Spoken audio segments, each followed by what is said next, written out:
ప్రభుత్వం ఏర్పాటు, చంద్రబాబు హామీలన్నీ అమలు. తెలుగుదేశం పార్టీ జిల్లా అధ్యక్షుడు గండి బాబ్జీ. ఈ ఎన్నికల్లో ఇతర రాష్ట్రాల నుంచి ఆంధ్రప్రదేశ్కు చెందిన 25 లక్షల మంది యువత పాల్గొని చంద్రబాబుకు మద్దతుగా పెద్ద ఎత్తున ఓటింగ్ చేశారని విశాఖ తెలుగుదేశం పార్టీ జిల్లా అధ్యక్షుడు గండి బాబ్జీ అన్నారు. విశాఖ ప్రధాన కార్యాలయంలో ఆయన మాట్లాడుతూ, జగన్మోహన్ రెడ్డికి ప్రజలు ఇచ్చిన అవకాశాన్ని దుర్వినియోగం చేసుకోవడంతో విసిగిపోయారన్నారు. ఉత్తరాంధ్ర వనరులు, ఇసుక, మైన్స్, ల్యాండ్స్ పెద్ద ఎత్తున దోపిడీ జరిగాయని ఆరోపించారు. Vijayasai Reddy, YV Subba Reddy, MVV Satyanarayana, GV తదితరులంతా ఈ అవినీతిలో భాగస్వామ్యం ఉందని ఆరోపించారు. ఈ ప్రెస్ మీట్లో జిల్లా vice president Gompa Satyanarayana, Telugu Desam party Visakha media coordinator Gopal Reddy పాల్గొన్నారు.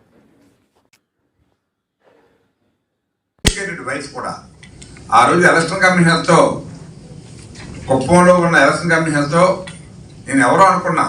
ఆవిడ వచ్చి మాట్లాడుతూ ఉంటే చెప్పారు పక్క వాళ్ళు, ఆవిడ నాన్నగారు వైఫ్ అని. వెల్ ఎడ్యుకేటెడ్, ఐ థింక్ ఒక ఐఏఎస్ ఆఫీసర్లా మాట్లాడింది. అంత ఎడ్యుకేటెడ్ ఫ్యామిలీ అది. అటువంటి వాళ్ళ మీద వీళ్ళ యొక్క దౌర్జన్యాన్ని, వీళ్ళ యొక్క కెపాసిటీ, మాకు మేము ఏమైనా చేయగలం. చెవిరెడ్డి భాస్కర్ రెడ్డి కొడుకు రోహిత్ రెడ్డి ఎంత ఘోరమైన, మరి ఇంత పెద్ద సినిమాల్లో చూపించే స్విచ్ లాంటి వెపన్తో గన్మ్యాన్, నిజంగా గన్మ్యాన్ ఫైట్ చేయకపోతే నిన్న ఆల్మోస్ట్ అతను చంపేసి ఉండేవారు. కారు అంతా ధ్వంసం చేశారు. ఇటువంటి దుర్మార్గాలు రాష్ట్రంలో చాలా చోట్ల చేసి ఎన్నికలంటే భయపించి ప్రజలను ఓటింగ్కి రాకుండా దూరంగా ఉంచాలనే ఉద్దేశంతో ప్రయత్నం చేసినట్టు కనబడుతుంది. కాబట్టి ప్రజలు ఈవేళ నిజంగా విజ్ఞులు చాలా బ్రహ్మాండంగా ఓటింగ్లో పాల్గొని ఈవేళ ఓటింగ్ శాతాన్ని బ్రహ్మాండంగా పెంచారు. ఈవేళ రాష్ట్రంలో టోటల్గా 83.42% ఇంక్లూడింగ్ పోస్టల్ బ్యాలెట్తో వచ్చినట్టు ఈసీ అనౌన్స్ చేసింది. దీన్ని బట్టి మరి మీకేమర్థమైందో మాకు తెలియదు, కానీ ఈవేళ ప్రజలు ఎంత ఉత్సాహంగా ఉన్నారో తెలియదు. కానీ ఇతర రాష్ట్రాల్లో ఎన్నో సందర్భాల్లో మనం కలిసినప్పుడు కూడా చెప్పాను నేను. మనకిక్కడ మన 3 జిల్లాలు కూడా బాగా వెనుకబడిన ప్రాంతాలు అయినప్పటికీ సరే మళ్ళీ బాగు చేస్తారు కదా.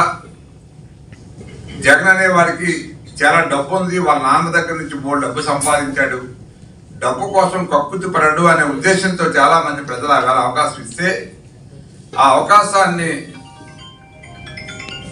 దుర్వినియోగం చేసుకొని ఈవేళ మొత్తం ఈ ఉత్తరాంధ్రలో ఉన్న అన్ని వనరులు, ఇసుక, మైన్స్, ల్యాండ్స్ ఇవన్నీ కూడా దోపిడీ చేసి సుమారు ఈ ఉత్తరాంధ్ర నుంచే మీకు సుమారు 1,00,000 కోట్ల రూపాయలు దోచినట్టు మన అంచనా.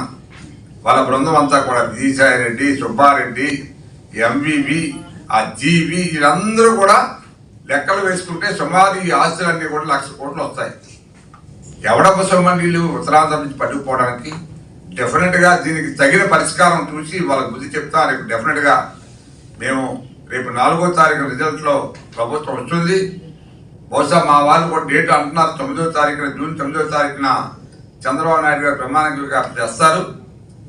తర్వాత వీళ్ళకు ఉంటుంది. డెఫినెట్గా దానికి తగిన ఫలితం అనిపిస్తారని చెప్పి మీ ద్వారా తెలియజేస్తా ఉన్నాను.